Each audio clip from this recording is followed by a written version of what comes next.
And now, it's time for another Dice Tower review with Tom Vasel. Hey folks, today we're taking a look at a game called Captains of Industry. Now the box here looks, looks like Atlas Shrugged or something. It doesn't look that exciting, but it's probably an economic game. Okay, it is an economic game. And, economic games don't have to look very exciting. Wouldn't hurt. But when I opened the box up, hey, the board looks really cool. So let's check it out.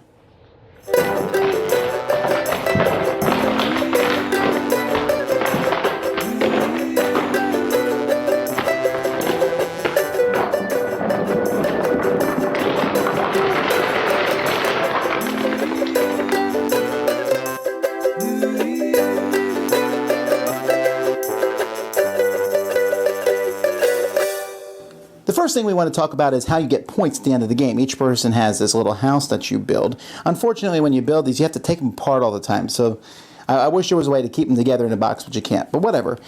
In this, you're going to be putting tokens. Whenever someone buys tokens from you during the course of the game, you're going to put them in here and keep them there. And at the end of the game, that counts as market share. Also, if you control different areas in the board, you'll get 5 market share. So that's points that you'll have at the end of the game. You also get 20 market share for having the most money. So money's away. And then there are captain cards. Everyone starts with 4 captain cards. Now, I'm kind of mind-boggled why they put the same captain on all these. I mean, look, this guy's the Quarry King and a university patron and an oil mogul.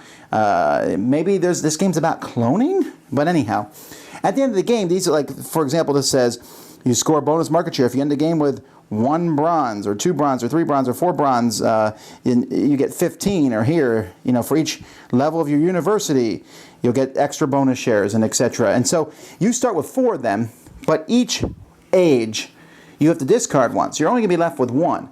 But over the course of the game, you can draw more of them. So maybe when I get to the last turn, I've drawn 2 extra ones. So now I'm only getting rid of 1. I'll be left with 3 left over. So that's where you're headed to with points. There's also some technologies here which will give you points. There's a technology board that players will be putting their markers on. So in this game, markers have a lot of different uses. You're putting them in your house, they score points, and also when they're on the board. If I put that marker right there, you can see that that's some corn. See, it's in the corn area, but if I move that marker over here for whatever reason, now that marker is steel. And whenever I put markers on the board for whatever reason, I will also put something that matches my color, so here yellow, and that's the price that I'm selling them for. And if someone else buys them from me, they have to pay me that much money. But if gray decides to go in the same area, gray can sell them for a cheaper price. And so when you're buying them, you must buy them for the cheapest price. So somebody could price something at 0 and then force people to buy from them. Now, like I said, the game takes place over 3 ages, and I'm not going to go through every rule, but give you some of the basic things that you can do. Much of it has to do with you building different things in front of you, different factories. So, let's say, for example, here's a steel foundry. For me to build the steel foundry costs nothing. Now, there's only one that has 2 on the top, the rest have 1. So the first person to build a steel foundry is lucky. So I can build this and put this in front of me. When I do that, I will not only build this, but I will also get 2 pieces of steel just for having built it, basically having it here. In the future, I can't buy another steel foundry, but I can expand it. To expand it, it costs me 2 rock resources. So let's say I do, then I put it like this, and once I do that, I immediately will get 3 steel. Then if I want to expand it again, I'd have to pay 3 rock resources, and so on and so forth. You can expand these. You can also just run them. If you have one in front of you, I say, hey, I'm going to run my steel foundry in my turn. That would give me 4 steel. Or I can make my guys work overtime because I'm a wicked jerk.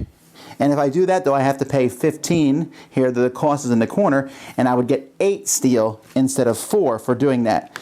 And there's all different resources. You can see here's a lumber mill that can be built. There's a stone quarry. There's an oil well, but to build the oil well, you need to pay a research to do so.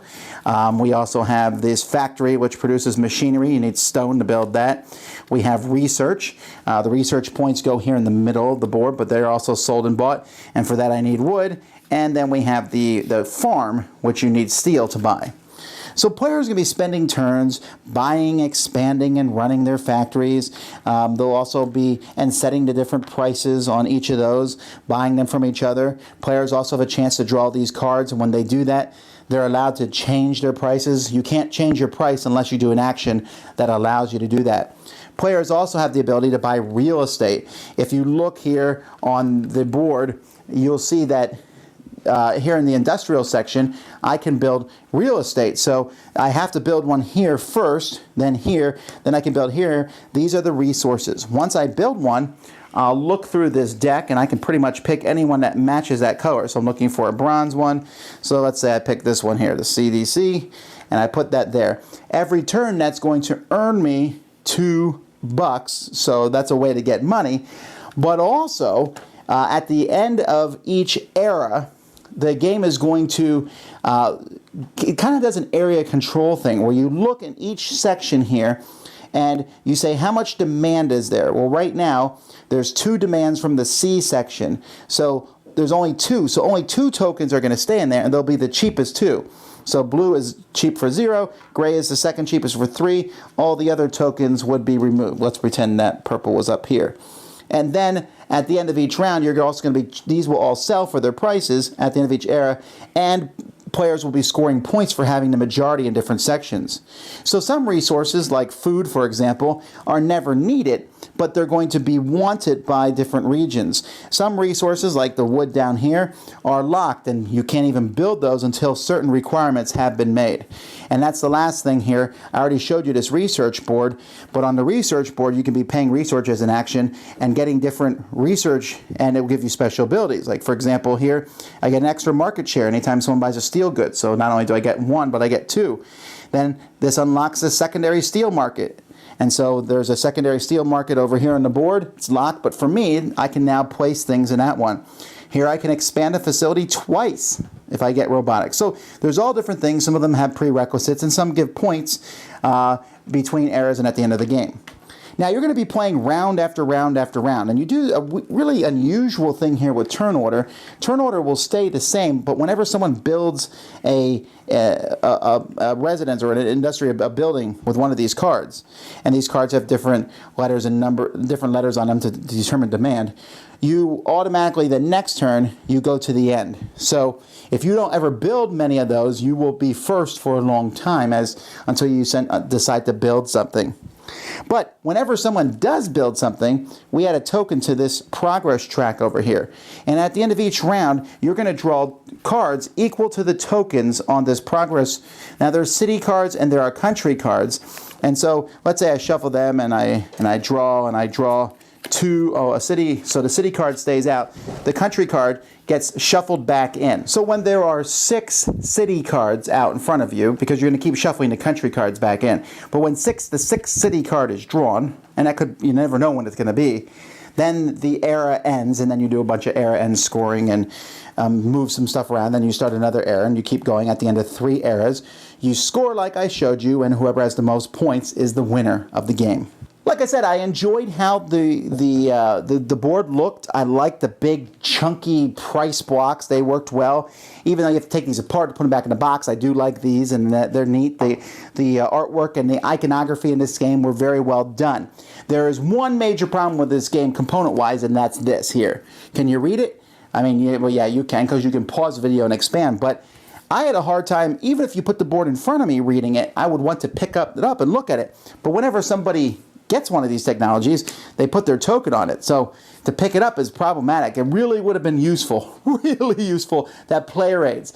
And in one of the games I played, no one even wanted to go to use as much because it was just too much trouble. But this is kind of a big critical part of the game because this can really help out your strategies.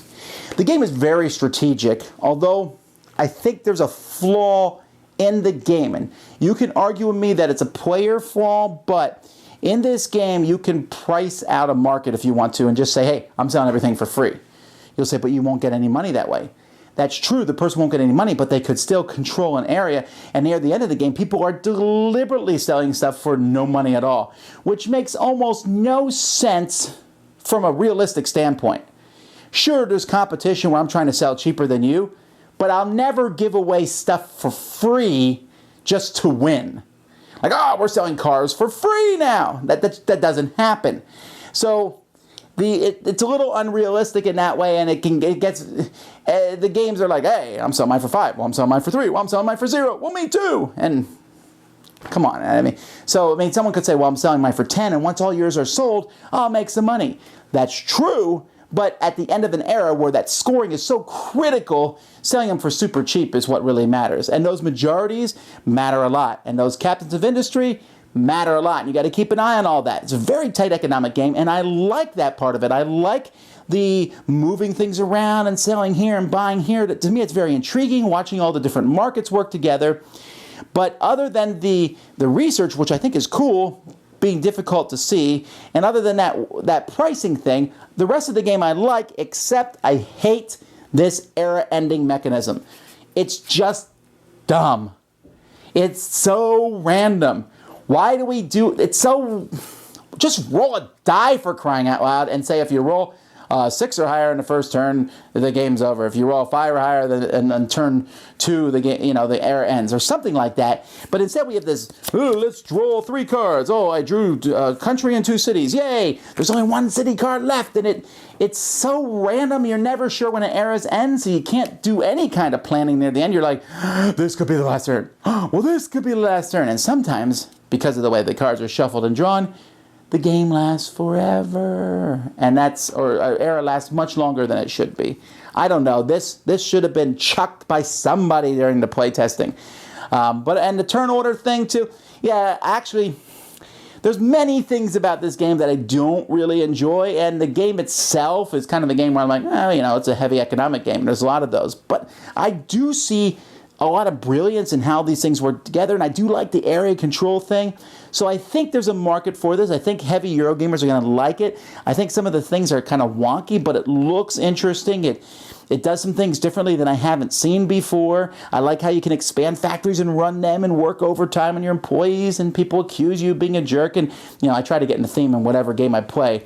So this may not be my style, but I think others will enjoy it, except for this turn thing, which I think is weird, and they really need player aids. Dice Tower Judgment, not for me! Thanks so much for watching the Dice Tower videos. Find more great videos and reviews, as well as our top-rated audio podcast at Dicetower.com. You can also find other great shows at DicetowerNetwork.com. I'm Eric Summerer, and you've been watching The Dice Tower. The Dice Tower is sponsored by Cool Stuff Inc., where you can find great games for great prices. Cool stuff in stock. Check them out at CoolStuffInc.com. Shut the door. There.